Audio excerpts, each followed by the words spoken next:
Welcome to the one-stop shop for photography sales, marketing and branding wizardry. At Wolfe-Island we help awesome photographers and videographers take their business from failing to freaking awesome. It's going to be fun and it's going to get silly because life's too short to be boring, but we'll tackle real-life business issues with Q&As, live interviews and current news reviews to leave you buzzing and ready to take your photography business to the next level of awesome. Today we're going to talk about a topic which I think is quite a common problem for wedding photographers. We've certainly experienced it in our own business. What it comes down to is people asking you for extra things on top of what they've bought from you or what they've ordered from you, and then making you feel awkward that that's an extra price. And I think a big thing about this is that they're not necessarily meaning to make you feel awkward. They might just be asking. Yes. And that's a big thing to remember. That's what we definitely hear from other photographers, is that it's they feel under pressure. When somebody asks, they feel like, oh, that means that I'm obliged now to give them what they're asking for. That's certainly not the case. That's not what we feel. Yeah, and that's it. It's feeling okay to say no. I think that's the big thing that comes from our personality is no. I think that's one of the hardest things when you run your own business, is because when you work for a company, you have the opportunity to hide behind the systems and procedures and policies and rules. Exactly. That someone else has written. They've said, you say, oh, I'm really sorry. Do you know, I wish I could, but I can't because it's company policy. Company policy. Do you know? That's that's your like go to get out of jail free card. Company policy. But when you work for your own, for yourself, you haven't got that. You can't blame somebody else. You are just having to stand in front of that person and say no. Mm-hmm. That's really hard. Yeah, it's really difficult for a lot of people. Whether you're the type of person that's okay with that, but being quite a confident person, or whether even worse, if you're an unconfident person, saying no to someone makes you feel like you're not being socially sort of acceptable. You're not acting in a sort of pleasant way. And then, of course, you're potentially getting yourselves into very difficult situations when actually just saying no was a real simple and easy thing to have done, and they'll have just accepted it and been like, oh yeah, no worries. Well, that's the reality. 9 times out of 10, I think people are absolutely fine. When you say no to them, they just think, oh, right, well, there we go. Well, just, don't get if you don't ask. So I just asked and he said no, and then we all move on. We all move on. And nobody get hurt. But the photographer's the one that's stewing awake at night. Oh, what should I do? I feel so under pressure. And then you get really angry. Thinking, they're putting all this pressure on me and they're making me feel like I'm unreasonable. And then that becomes this conflict between the photographer and their client that was never there to start with. It's all in the photographer's head. Yes. We get defensive, don't we? Essentially. It's human nature. It's feeling like we sort of are being attacked. That's how we build it in our minds, but we're not. It's not. It's just the client asking for something. And again, I think that's hard for photographers because photography is something so creative. It's very close to your heart. You don't go into business as a photographer because you're a hard-nosed business person and you're in it for the money. You go in because you love the art, and there's a certain amount of just loving the creativity. That's why you do it. Of course, you've got to pay the bills, but that's very difficult when you're not naturally, maybe you've got no business experience, no one's taught you how to be a hard-nosed, bigger picture business person. Why are you laughing? I'm just wondering what it's like to have a hard nose. I've got a really hard nose in my business. Go to a wedding with wooden nose. Pretty weird. I don't know. Yeah. I love it. So anyway, the reason that we were talking about this, moving swiftly on, was that we actually noticed this question from a photographer, and it really interested us because it's such a common thing. Yeah. I'll read it because it was a lady who wrote it. You're good at reading really good as at well. Reading, yes. I had lots of practice reading out loud at school. Terrible at reading out loud. Are you? Fumble it all the time, all the time. Do you ever in school plays and stuff? Did you ever have to read? I did. I was the narrator once in a school play. Were you? I didn't know that about you. Yeah. What was the play about? I feel like it was to do with like Noah or something. Noah's Ark. Do you remember any of the narration that you had to do? None of the narration. I had to be a dancer, and I was a really little kid. You had to be a dancer. Yeah, for those of you who don't know, Matt can't dance. Oh, well, that's a little bit harsh. That's a little bit of an exaggeration. There are certain instances where I can dance at Kaylee's. Because someone's telling you what to do. Oh, I can't. Yeah, exactly. What's funny is, what are those dance arcades and bowling alleys and stuff. You've got the dance platforms where they've got the 4 hours, but forwards, back, left, right, and you've got to stamp your feet on the things. No, I can't even do that. I'm terrible. I literally fall off them. It's bad. It is bad. Anyway, I had to dance with a poor girl. She was a normal-sized girl, but I was a real little kid. Like, I'm 6 foot now, but I wasn't when I just had this massive growth spurt in secondary school. So when I was a kid, I was real little, and this poor girl, I had to really. Anyway, doesn't matter. It was hard. I feel we have digressed already. Yes, we have. It's only our third podcast. We're already we off on a tangent. Yeah, this is going to become a bit of a feature of our podcast. I think you will hear some rather funny and weird stories of that's all right. my life, because we like funny stories, and storytellers rule the world. So that's the new book. Title of your new book. Storytellers rule the world. There we go. I'm going to become a millionaire. So. The question that we had was, I have a wedding coming up and the bride wants rehearsal dinner coverage too. I quoted her, but she declined. She's now asked again and is asking me to pay me in lobster and beer, but because things are tight with their wedding costs. I want to say yes, but I feel like 1, they're pretty well off. 2, lobster and beer doesn't pay my bills, and 3, it's a 45-minute drive, and I'd have to pay for a babysitter. Should I suck it up and do it just to make her happy, network like crazy, and hopefully get some other gigs from it? Offer to cover it for free in exchange for less wedding coverage, or just say no? So that's the question. Should I suck it up or say no? I think this is a standard sort of question. It does feel a little bit presumptuous on the part of the client. So this person is totally not getting upset at the client, so that's not an issue here. But I know that we often do. So you feel like, there's presumption. This person's just expecting me. The client expects me to add this extra thing to my package for free. But do what this person's done and this photographer's done, and be like, no, it's cool. I'll just ask a question, check my thinking with other people. Don't get upset. Don't get angry. Do your best to do that. And I think that's the first thing for me to spot from this whole situation. Well, the first thing that strikes me is because she's saying, I want to say yes. Mm-hmm. Well, the first question is, why do you want to say yes? Yeah. Are you saying yes because you feel under pressure? Yeah. I suspect that she's saying, because she said, I feel like I want to say yes. Should I do it and network like crazy and hopefully get some other gigs from it? Now, here's your rookie error. Yeah. Thinking that you do stuff for free and then we will get other gigs from it. Yeah. And I've done this before when I was first starting out. I did, went to a mother and toddler group and took pictures of all the mothers and toddlers, thinking that might get me some more shoots with them. Yeah. It didn't. Yeah. And I did that and you've done that before, done things for free, thinking, maybe some more work will come from this. It doesn't. Exposure bucks. Well, 9 times out of 10 it doesn't. Well, I was going to say, not a good investment.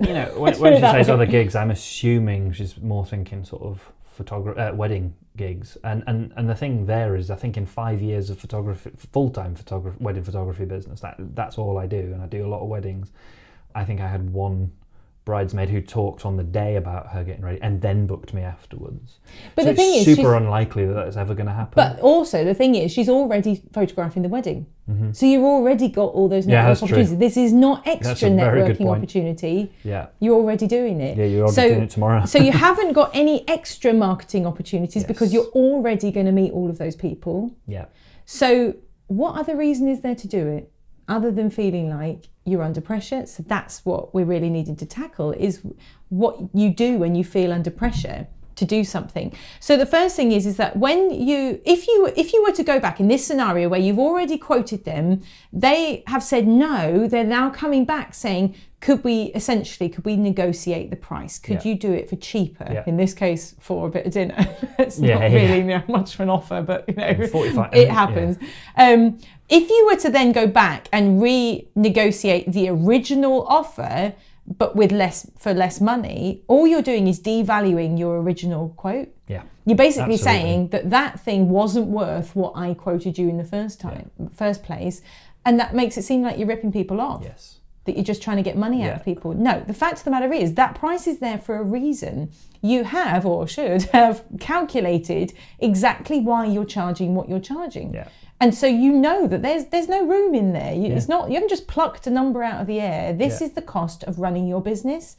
And if you can't run your business, you're going to have to go and do something else. So And the profit, what we call the profit on top of the cost of running your business, that's like paying your mortgage, that's doing all those sorts of things that are super, super important.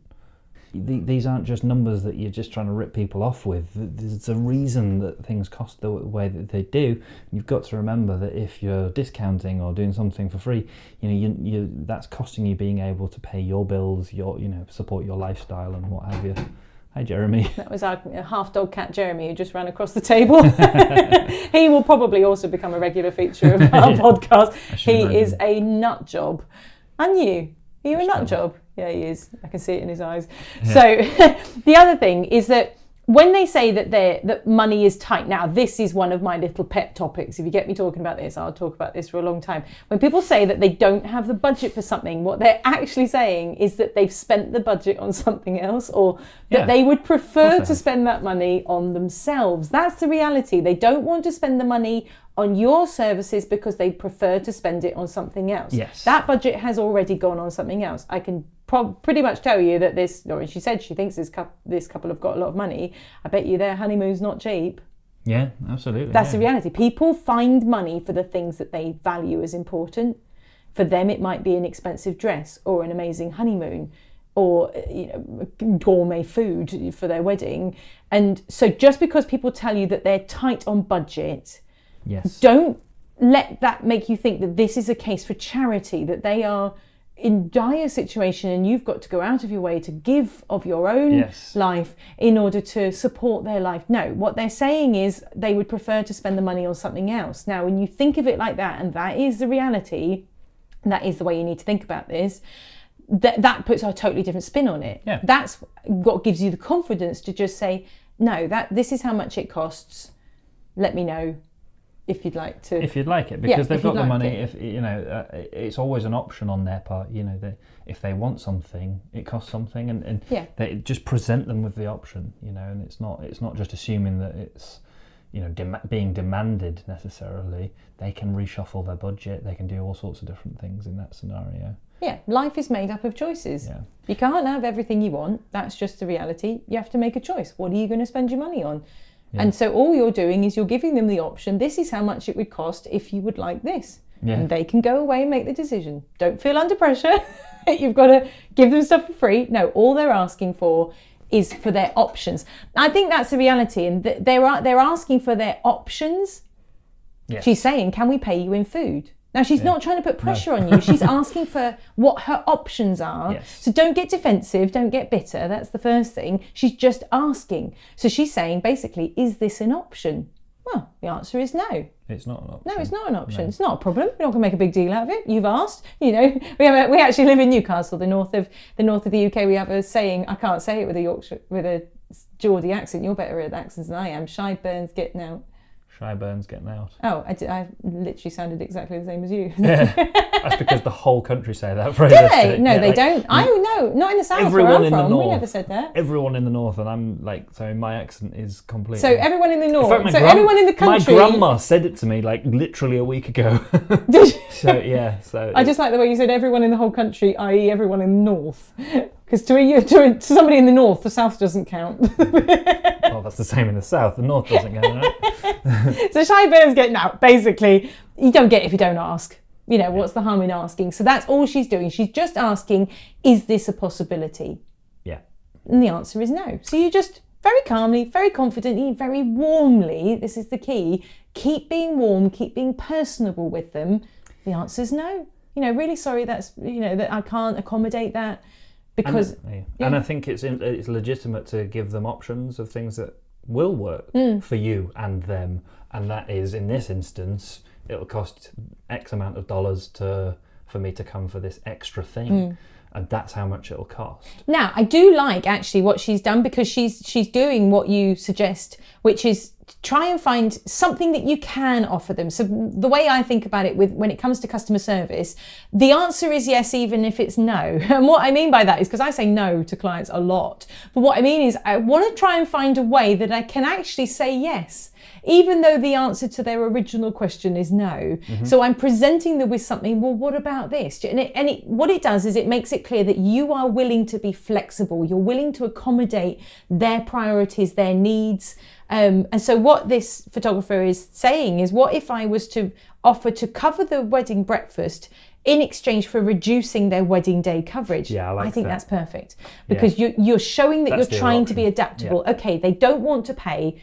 They say they can't pay, but remember, they don't want to pay for the wedding rehearsal coverage. So you're saying, okay, we're faced with this scenario. They definitely want the wedding rehearsal covered, but they don't want to pay the money for it. What can I offer them that isn't me going out giving them free stuff for absolutely no reason? And that could be, well, what about if we reduce your wedding day coverage?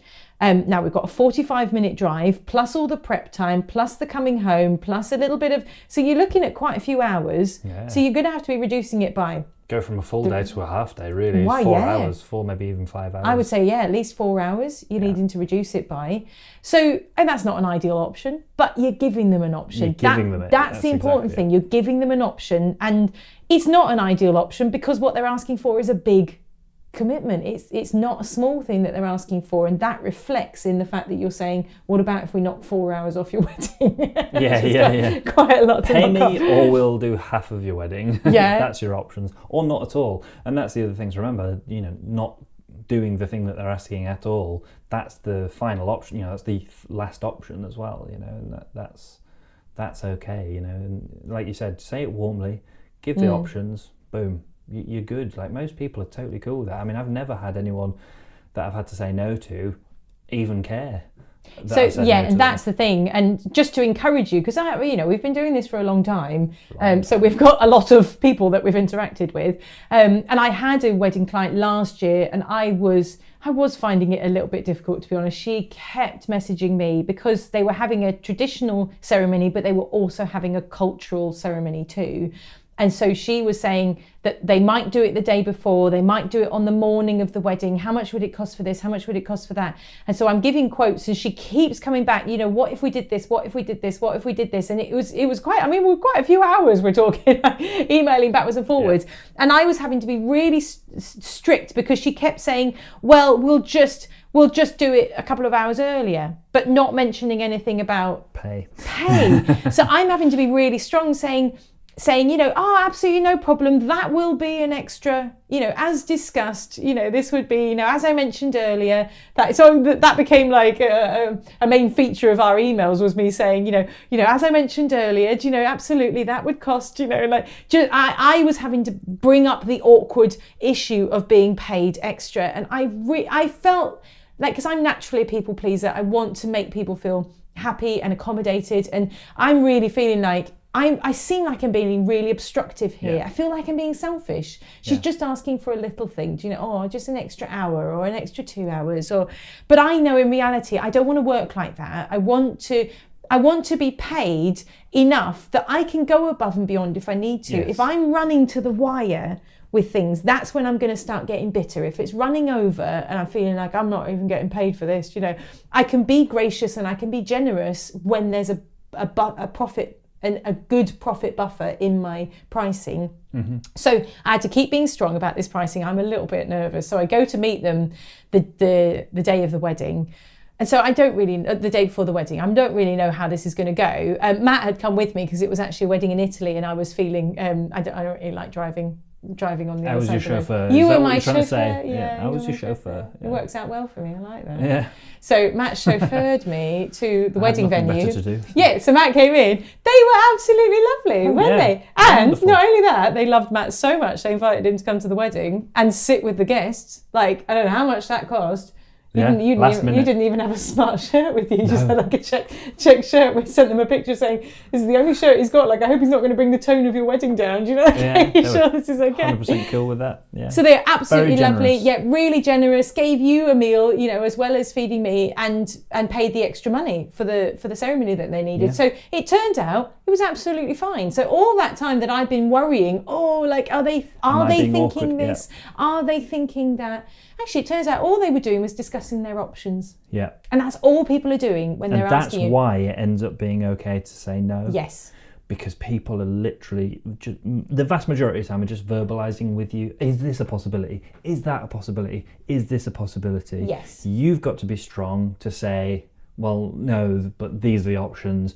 And you're always being warm, you're always thinking about options, because that then allows you to keep it really like that good customer service type atmosphere with your business. They just see you as even better when you're dealing with these things. You're sort of knocking them, out of the park each time. They're not a big deal. That's why.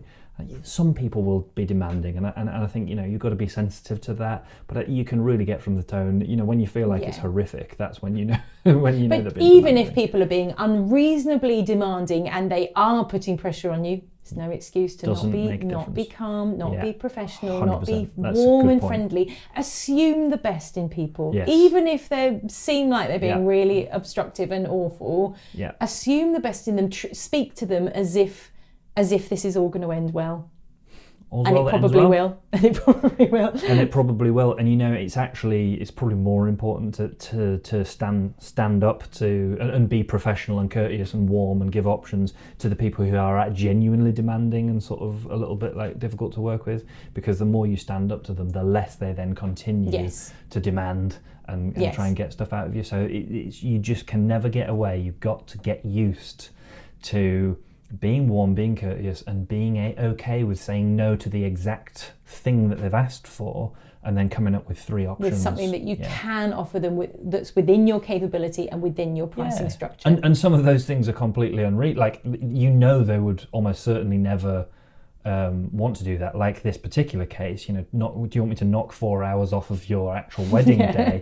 Like that, that you're not intentionally, like, you're not being a div about it, like, on purpose. But it's just the reality of how much that's going to cost you. So you're giving them the option. So, it's helping them form in their mind what the difference is as well, because they're just not thinking. They're thinking, I'm going to be at this particular place anyway because I'm hanging out with my family and friends. It's going to be great fun. I'm going to really enjoy it. Maybe they'll enjoy it too. Because you're the person whose party it is. So of course you think that. It's like the worst thing to go to a party and you don't know anyone there. That's not fun.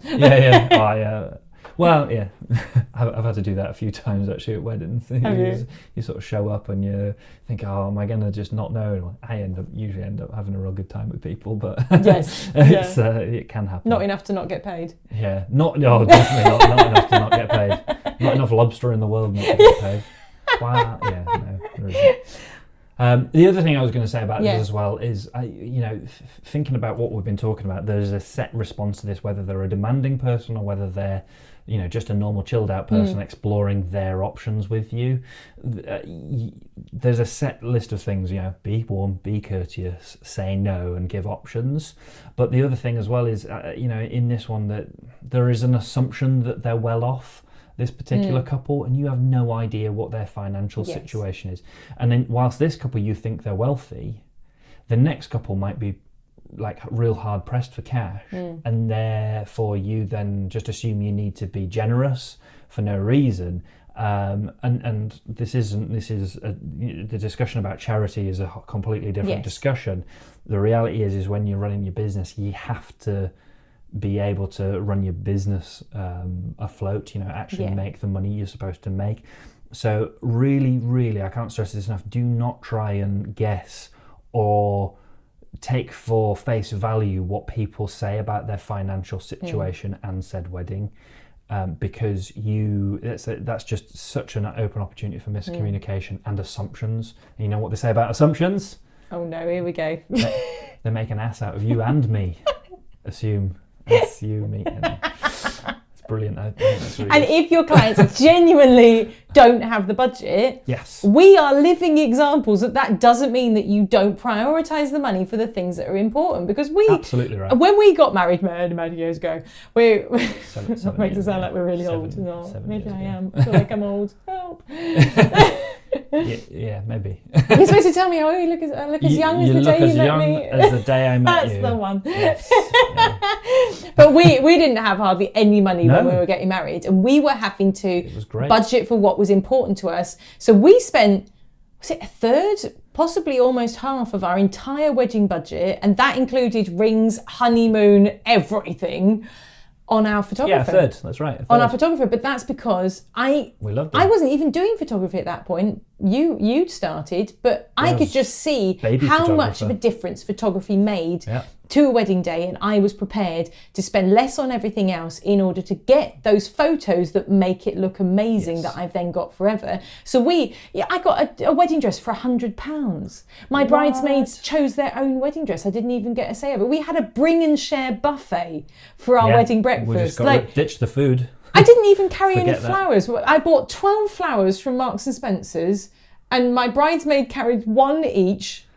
Yeah. The others went to you boys, and you had one each for a buttonhole, and I didn't carry anything because there was nothing left in the budget for flowers. I love flowers. It just wasn't the budget because everything was going on our photographer. So it doesn't bother me.